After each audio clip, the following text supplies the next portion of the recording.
Mind you, all the videos I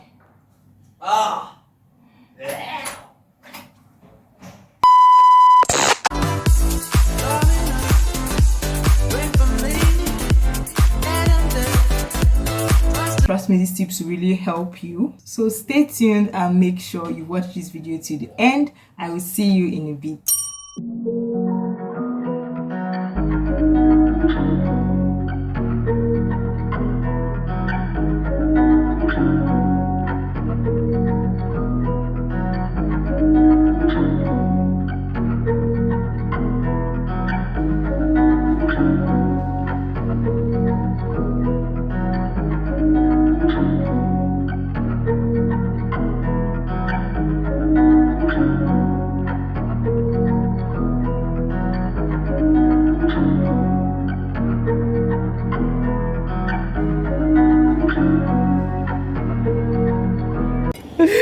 I want to eat this thing.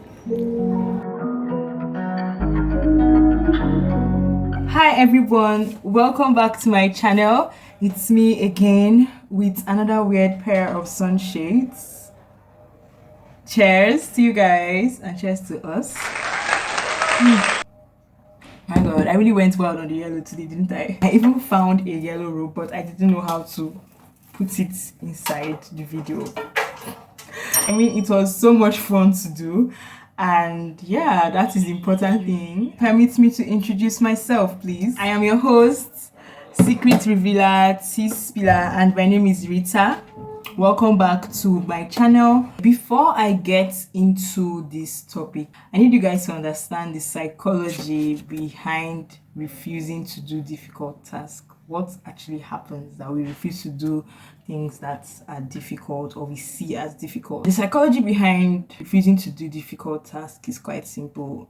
By nature, we run away from things that put pressure on us. We run away from things that that make us tensed and stressed out. So that is what difficult tasks does to us. It makes us anxious, especially when it's very important and it has, like, in your mind, it has to be perfect. You have to do a good job. All this is just pressure. Another thing, because it's boring, like, it's gives us that vibe that it is boring. So every tip I'm going to give you in this video would be things that you see are directed towards changing the vibe this task is giving you. You can change the vibe, reduce the pressure it is giving you and the tension. That is what will make you do these things. So we are going to open, drum roll, the box of secrets, you guys. I'm going to take out the first tip for today. So what I have here is split into parts. You should split any difficult task you have into parts, because when we have something big to do, something stressful, it puts so much pressure on us because it looks like so big in our minds, and like we are just imagining it to be so big and difficult. But by the time you split this difficult task into different parts, maybe 3 parts or 4 parts, it becomes a lot easier. Like, you split something that is so big into bits and handle like 1 bit at a time. That actually really works on the psychology very well. There was a time I had so much cleaning to do after the lockdown. I came back to my house in another state.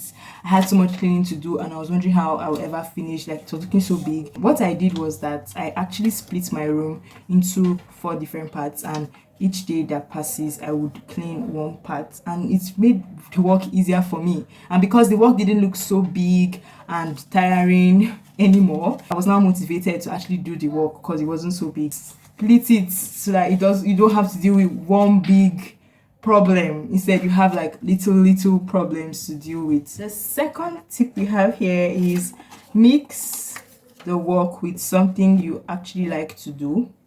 So this is something that works a lot for me, even when it comes to exercising. The things that when we have something difficult to do, it's like, it's tiring. You think about it and it's so tiring. You think about it and it's so boring. Like, you are not excited to do it. It's not giving you any good vibes to do it. But when you mix it with something that you actually like doing, the thing that you like doing will actually like cover for the bad vibes of this other difficult thing. You get the thing that you like doing will change the bad vibes of this other thing. So it's like Mix it with something you're always excited to do, something you're always that makes you happy. This will motivate you, because instead of getting those bad vibes from this thing, you now start getting good vibes because you mixed it with something that gives you good vibes. I hope you get what I'm saying. So yeah, so that is the second point. The third point now, you guys, use your willpower before the battery runs down. Now, there is this saying that willpower is like a battery that you have that fills up at the beginning of every day. So if there is something you need a lot of willpower to do, the best time to do it is as soon as you get up from bed. Since that thing you need a lot of willpower to push yourself to do it, use it immediately you get up from bed, because if you use that willpower to do other things, you would reduce it, and let's say in the middle of the day or at the end of the day, you will see that you don't have any more willpower to push yourself to do that difficult thing. So the most difficult things should be done first, when your willpower is still fresh and full. By the time you do the difficult things first, other little things that you don't really need a lot of willpower to push yourself to do can follow. The next thing here is give yourself permission to stop and make mistakes. Now, one of the known causes of procrastination is perfection. Like, you want to do it at the perfect time, you want to do it perfectly. And I experienced this during my project, when I was doing my final year project. I wanted to do the perfect project. I postponed it for so long to even start, because I was asking everybody, how are you doing your own? I wanted to read like every work I could find so that my project to be perfect. But it's like that didn't happen, and I just wasted time.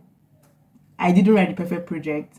My project supervisor had to correct and give me back.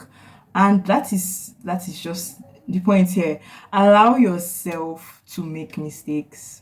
That reduces the anxiety, that reduces the tension that you're feeling from this thing. Sometimes you just want it to be perfect as soon as you do it, but many times that doesn't even happen.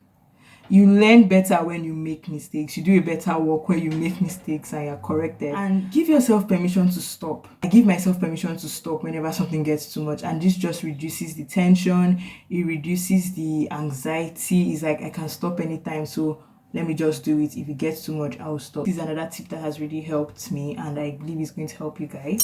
The next thing here is use the 5 minutes rule. There's a 5-second rule, but there's also a 5 minutes rule. It is a rule where you do something for basically only 5 minutes. Like, that is the motivation, that is the point. If you do it for 5 minutes, you realize you will do it for longer than 5 minutes. The vibe to do it will come, since the time frame you've given it is like so short. Like I said, this is the psychology behind doing things that are difficult. Okay, let's talk about time frame now.